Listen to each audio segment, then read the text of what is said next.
নমস্কাৰ বন্ধু বান্ধৱীসকল, স্বাগতম জনাইছোঁ সকলোকে। আৰু SSC CGL ৰিক্ৰুটমেণ্ট 2024 ইয়াতে 17,727টা ভেকেঞ্চি পদৰ বাবে অনলাইন এপ্লাই চলি আছে। sscgovernment.in অফিচিয়েল ৱেবছাইটত ইয়াৰে এপ্লাই চলি আছে।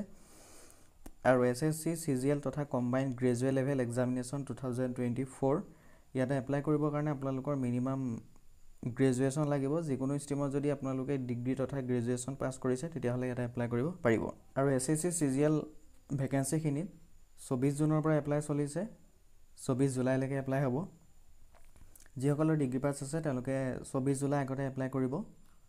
আৰু যদি ইয়াতে এপ্লাই কৰিব বিচাৰে, ইয়াতে যথেষ্ট ভেকেঞ্চি আছে, 17,727টা ভেকেঞ্চি আছে, বিভিন্ন ধৰণৰ পষ্ট আছে ইয়াতে। ইয়াত ডিটেইলছখিনি চাব। আৰু এই ভিডিঅ'টোৰ জৰিয়তে আপোনালোকে কেনেদৰে মোবাইলতে এপ্লাই কৰিব পাৰিব SSC ভেকেঞ্চিখিনি তাৰ ওপৰতে এই ভিডিঅ'টো বনোৱা হৈছে। আপোনালোকে ভিডিঅ'টো শেষলৈ চাব আৰু আপোনালোকৰ মোবাইলটো এপ্লাই কৰিব পাৰিব। আৰু ইয়াতে বয়সটো আপোনালোকে চাই ল'ব। সকলোখিনি বয়স বেলেগ বেলেগ আছে, কিছুমান 30লৈকে আছে আৰু কিছুমান পোষ্টৰ 27লৈকে আছে।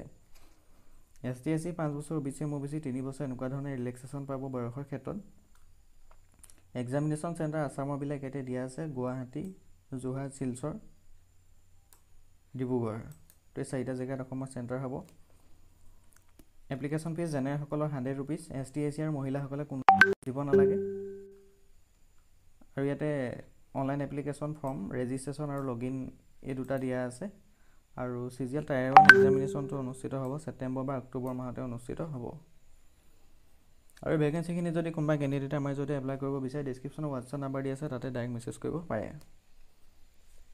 আৰু ইয়াতে দুটা লিংক দিছে, ৰেজিষ্ট্ৰেশ্যন আৰু লগইন। তেতিয়া মই আপোনালোকৰ ৰেজিষ্ট্ৰেশ্যনটোতে ক্লিক কৰি দেখাই দিছোঁ। আৰু আগৰ যিটো SSC ৱেবছাইট আছিলে সেইটো সলনি হ'ল কিছুদিন আগতেই। আৰু সেইটো কাৰণে ইয়াতে SSC অল ৱেবছাইট বুলি ওপৰত দেখা পাব। যিহেতু আমি নতুনটো ৰেজিষ্ট্ৰেশ্যন কৰিব লাগিব, এপ্লাই কৰিব লাগিব।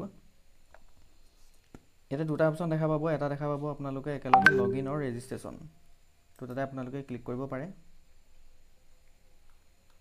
ইয়াতে চাব, যিসকলে আগতে এপ্লাই কৰিছিলে প্ৰথমতে বা ৰেজিষ্ট্ৰেশ্যন কৰিছিলে, ৰেজিষ্টাৰ কৰি যিটো এপ্লিকেশ্যন ID পাইছিলে তেওঁলোকে সেই এপ্লিকেশ্যন নাম্বাৰটো বা IDটো অৰ্থাৎ ইউজাৰ নেমটো ইয়াতে বহাব লাগিব। আৰু যিটো পাছৱৰ্ড আগত দি থৈছিলে সেইটো ইয়াতে বহাব লাগিব। তাৰপিছত ইয়াতে যিটো কেপচা কোড থাকে, PK এনেকুৱা ধৰণৰ ওলাইছে, যিটো ওলাই আপোনালোকৰ সেইটো ইয়াতে দিব। চবৰে বেলেগ বেলেগ থাকিব। কেপচা কোডটো বহাই পিনি লগইন কৰি দিব, তেতিয়া ডাইৰেক্ট ফিল আপ কৰিব পাৰিব। যিসকলে এতিয়ালৈকে SSC নতুন ৱেবছাইটটো ৰেজিষ্ট্ৰেশ্যন কৰা নাই বা যোৱা বছৰ এপ্লাই কৰা নাই, তো যোৱা বছৰৰ এপ্লাইখিনি হৈছিলে ইয়াতে, তেওঁলোকে এতিয়ালৈকে যদি ৰেজিষ্ট্ৰেশ্যন কৰা নাই তেতিয়াহ'লে ৰেজিষ্টাৰ নাও বুলি তলতে দেখা পাব বা ওপৰতে দেখা পাব। ৰেজিষ্টাৰত ক্লিক কৰি পিনি তলতে কণ্টিনিউ বুলি দেখা পাব।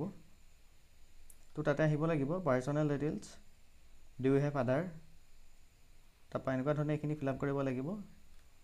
এইখিনি চিম্পল দিয়া আছে, type of identifier, PAN card, voter card, যিটো ইয়াতে দিয়ে, পান কাৰ্ড যদি দিয়ে ইয়াতে পান কাৰ্ডৰ নাম্বাৰটো দিব লাগিব, দুবাৰ দিব লাগিব। কেণ্ডিডেট নেম দিছে, ভাৰিফাই কেণ্ডিডেট নেম, ইয়াতে SSC ফৰ্মবিলাক দুবাৰ ফিল আপ কৰিব দিয়ে। তো এইটো থাকিব, জেণ্ডাৰ চিলেক্ট কৰি দিব, ডেট অফ বাৰ্থ দিব, ফাদাৰ নেম, মাদাৰ নেম, তেনেকুৱা ধৰণে আপোনালোকে দিব লাগিব। তাৰপিছতে তাতে তেনেকুৱা ধৰণে আপোনালোকে চিম্পল ৰেজিষ্টাৰ কৰিব পাৰিব। আৰু ৰেজিষ্টাৰ কৰাৰ পিছত আপোনালোকৰ এটা এপ্লিকেশ্যন ID যাব, ইমেইল আৰু মোবাইল নাম্বাৰ, তাৰপিছত যিটো পাছৱৰ্ড ক্ৰিয়েট কৰে সেইটো যাব। তাৰপিছত আকৌ আপোনালোকে পুনৰ এইটো যিটো ওপৰতে দেখা পাব লগইন বুলি অপশ্যন আছে, তাতে আহিব, ইউজাৰ নেম অৰ্থাৎ যিটো ID গৈছে 100 এনেকুৱা ধৰণৰ সেইটো দিব, পাছৱৰ্ড দিব, কেপচা কোড বহাই পিনি লগইন কৰি দিব। লগইন অথবা আপোনালোকে SSC যিটো অফিচিয়েল ৱেবছাইট হোম পেজত আহিব, হোম পেজত আহি পিনি ইয়াতে দেখা পাব এপ্লাই এডমিট কাৰ্ড আনচাৰ কে ৰিজাল্ট, যিটো এপ্লাই অপশ্যন দেখা পাইছে, এপ্লাই অপশ্যনটোতো আপোনালোকে ক্লিক কৰিব পাৰিব। তো এপ্লাই অপশ্যনটো ক্লিক কৰাৰ পিছতে মাল্টিটাস্কিং ষ্টাফ, যিহেতু এতিয়া MTSৰো যথেষ্ট ভেকেঞ্চি আহিছে প্ৰায় 8,000ৰ ওপৰ, সেইখিনি ভেকেঞ্চি যদি এপ্লাই কৰিব বিচাৰে এপ্লাইত যাব। আৰু যিটো কম্বাইণ্ড গ্ৰেজুৱেট লেভেল CGLত এপ্লাই কৰিবৰ কাৰণে ইয়াতে ক্লিক কৰিব। MTSৰ কাৰণে আপোনালোকে মেট্ৰিক পাছ হ'লে এপ্লাই কৰিব পাৰিব। আৰু যিটো গ্ৰেজুৱেট লেভেল CGL তাতে গ্ৰেজুৱেট লাগিব। তো এতিয়া মই আপোনালোকক CGLটো এপ্লাই কৰি দিছোঁ বা এপ্লাই কৰি দেখোনটো ইয়াতে আমি তলৰটো ক্লিক কৰিম। তাতে আপোনালোকে ৰেজিষ্ট্ৰেশ্যন নাম্বাৰ আৰু পাছৱৰ্ডটো দিব লাগিব, যিটো আপোনালোকে ৰেজিষ্টাৰ নাও কৰি পিনি পাইছিলে। তাৰপিছতে আপোনালোকে ইয়াতে মোবাইল নাম্বাৰটো আৰু ইমেইল IDটো বহুৱাই পিনি চেণ্ড OTP কৰি পিনি ৰাইট চাইডে ভেলিডেট কৰিব, তাৰপৰা ছেভ এণ্ড নেক্সটত ক্লিক কৰিব। তাৰপিছতে ইয়াৰে ওপৰত আপোনালোকৰ যিটো হায়াৰ এডুকেশ্যন কোৱালিফিকেশ্যন সেইটো দেখা পাব, লগতে আপোনালোকৰ নিজৰ নাম, ফাদাৰ নেম, মাদাৰ নেম, এইখিনি ডিটেইলছ ইয়াতে দেখা পাব।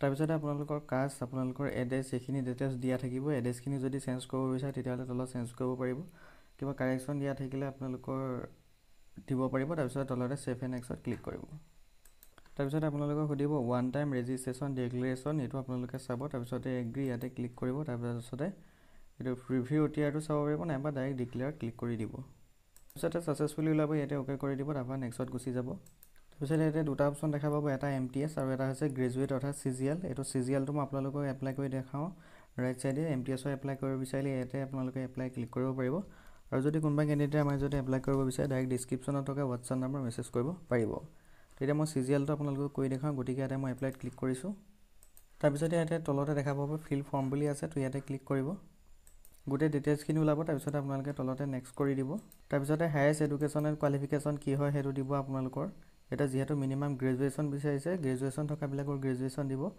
তাতকৈ ওপৰত থাকিলে পষ্ট গ্ৰেজুৱেশ্যন বা PhD দিব পাৰে যিহেতু ইয়াতে কোৱালিফিকেশ্যন গ্ৰেজুৱেশ্যন লাগে গতিকে ইয়াতে মেক্সিমাম গ্ৰেজুৱেশ্যন বুলি ওলাব তো এইটো আপোনালোকৰ যি হয় চিলেক্ট কৰি দিব এইটো ষ্টেটটো চিলেক্ট কৰিব দিছে আপোনালোকে পাছ কৰিলে নে কি সেইটো সুধিছে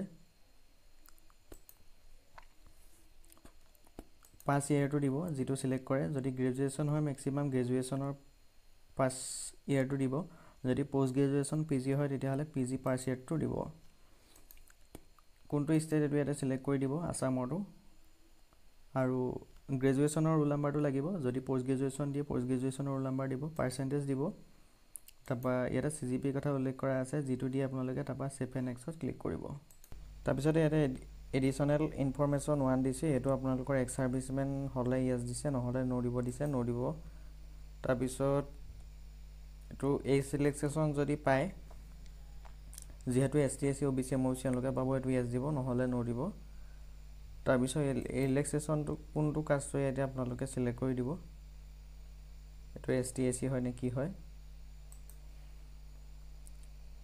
তাৰপিছতে ইয়াতে এইটো আপোনালোকৰ দিছে ইনফৰমেশ্যন ইয়াতে টিক কৰিব তাৰপিছতে ছেভ এণ্ড নেক্সটত ক্লিক কৰিব তাৰপিছতে এক্সাম চেণ্টাৰ ইয়াতে চিলেক্ট কৰি দিব প্ৰিফাৰেঞ্চ 1 প্ৰিফাৰেঞ্চ 2 প্ৰিফাৰেঞ্চ 3 এনেকৈ তিনিটা বেলেগ বেলেগ আপোনালোকে ইয়াতে চিলেক্ট কৰি দিব যিকেইটা দিব বিচাৰে তাৰপিছতে ইয়াতে কিছুমান ইনফৰমেশ্যন আছে এইখিনি আপোনালোকে ইয়েছ কৰি দিব আৰু যিকেইটা পোষ্ট হয় ইয়াতে আপোনালোকৰ ওলাব সেইকেইটা ইয়েছ কৰি দিব তাৰপিছতে ছেভ এণ্ড নেক্সট ক্লিক কৰিব তাৰপিছতে আপলোড ফটোগ্ৰাফ এণ্ড ছিগনেচাৰ ইয়াতে আপলোড কৰিব দিছে কেপচাৰ ইয়ৰ ফটোগ্ৰাফ কেপচাৰ লাইভ ফটো ইয়াতে আপোনালোকে ক্লিক কৰি পিনি মোবাইলত এপ্লাই কৰিলে মোবাইল সহায়ত আপোনালোকে ফটোটো ইয়াতে লাইভত ডাইৰেক্ট মাৰি পিনি দিব পাৰিব কিবা প্ৰব্লেম হ'লে অন্য কিছুমান আপোনালোকৰ ছিষ্টেম আছে তাৰ জৰিয়তেও ইয়াতে ফটোটো আপলোড কৰিব পাৰিব তাৰপিছতে ইয়াতে ছিগনেচাৰৰ কথা কোৱা আছে ছিগনেচাৰটো ডাইৰেক্ট আপলোড কৰিব পাৰিব গেলেৰীৰ পৰা ফটোটো আপলোড কৰিব পাৰিব আৰু ইয়াতে আপোনালোকৰ লাইভ কেপচাৰো দিয়াৰ সুবিধা আছে তেনেকুৱা ধৰণে এই দুটা আপলোড কৰি পিনি ছেভ এণ্ড নেক্সটত ক্লিক কৰিব ইয়াৰ যিটো ফৰ্মেট হয় ফৰ্মেটটো চাই ল'ব